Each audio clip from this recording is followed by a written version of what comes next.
On this episode, I'm going to show you how you can have airflow blow harder from your vents so that you can reach room temperature a lot faster and save you more money. So stay tuned.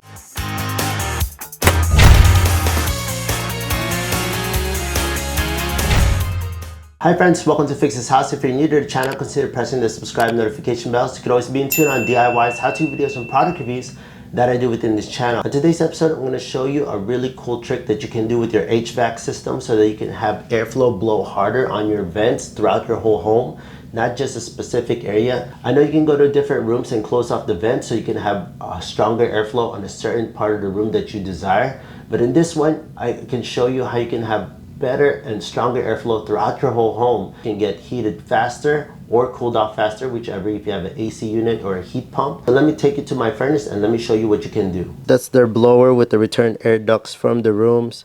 Then we go up to the main furnace, and then you have your evaporator coils, this box in the bottom.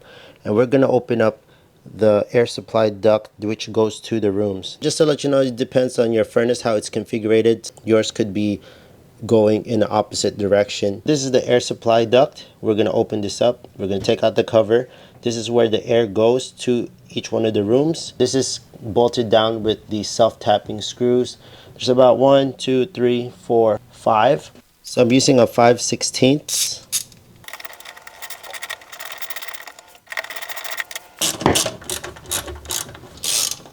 I don't know how your air supply duct looks like, but in this one, we just have to slide this off like this. This is just sheet metal piece. This was just actually fabricated so that we can cover up this hole. So there's actually another piece. It's just like a framing bar. So now we have this open. Again, this is the evaporator coils. This is the air supply duct, which goes to the house. All the air goes through here and supplies the whole home. But you see the problem is down here. But I want you to look at this. You see this huge void down here? If we take our tape measure and measure all the way down to the floor, up to where the opening is, that is, let me zoom in for you. That is about 22 inches of void. So that's pretty much just a useless void. And what happens is when the air starts blowing through here, it just circulates down there and the air fills up and it goes through that opening. So there's really no point of that happening. So I don't know what the manufacturer was doing or why did they design this.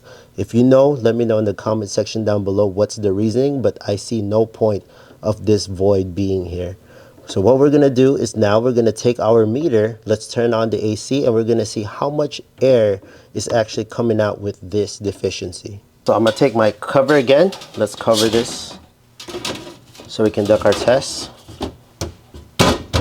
So before we go and test the airflow, take in consideration this applies for your AC and your heater. Any air that goes in through, it doesn't matter. That's where all the airflow goes through. So since that's supply vent, we're gonna go to the nearest air vent that supplies inside the home, which is the bathroom right across this wall.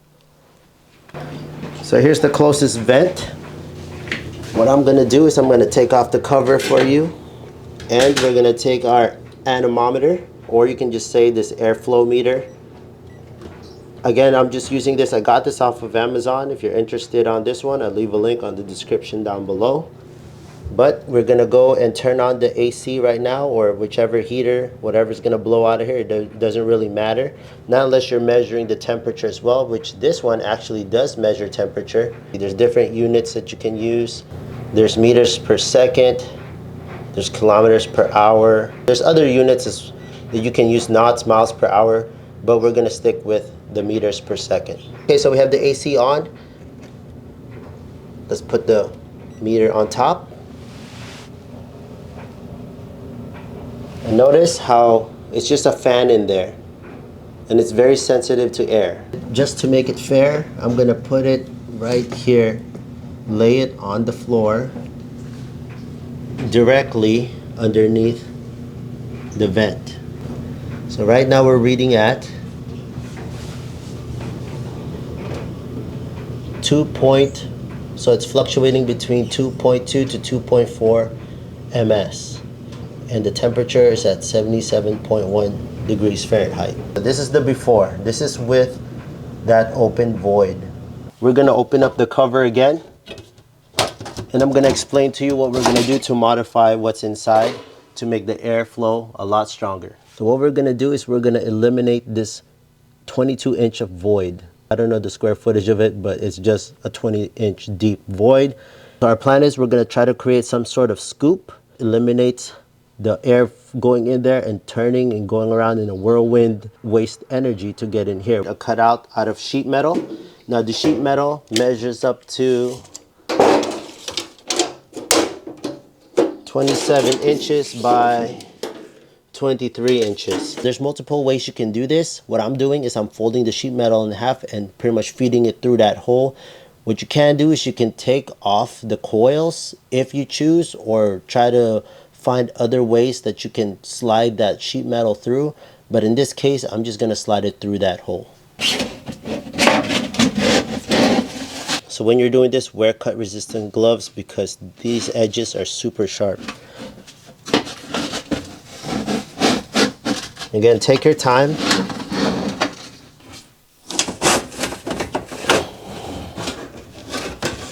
Now, I don't know if I can record and do this work at the same time, so I'm just gonna do a placement of what it's gonna look like, what I'm planning to do, so that you kind of know how to place it. That's gonna be the top. That's gonna be right on the lip of the ledge of this opening. And I'm gonna use these screws to secure it. Here's what it looks like.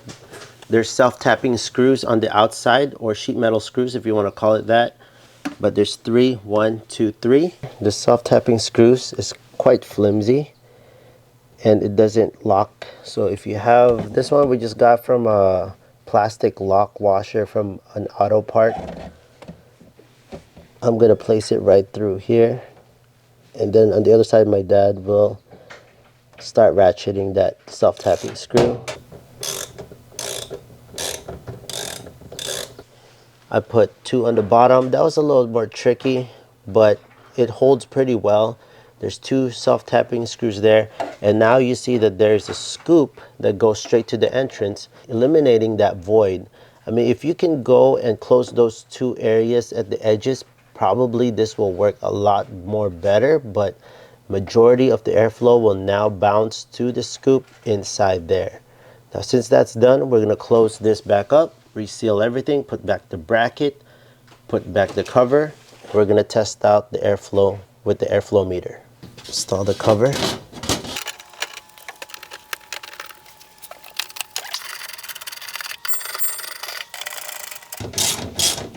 So before we were reading 2.2 to 2.4, you can see the change now. It is reading up to 3.2 and it's going as high as 3.4. So there you have it, friends. We tested out the new results with our airflow meter and it went up to 1.2 to 1.3 ms. That's a significant change, especially if we actually ended up closing more onto the sides. I know that we left a little bit more gaps on the sides, but if you go and try to figure out how to close those off, the airflow will probably go a little bit higher. But again, if you want to go and test out the airflow on your home and you want to use this airflow meter, I'll leave the link on the description down below so you can test this out using this device. So again, if you have weaker airflow, it will take a lot more time for your house to cool down or heat up depending on what you're using.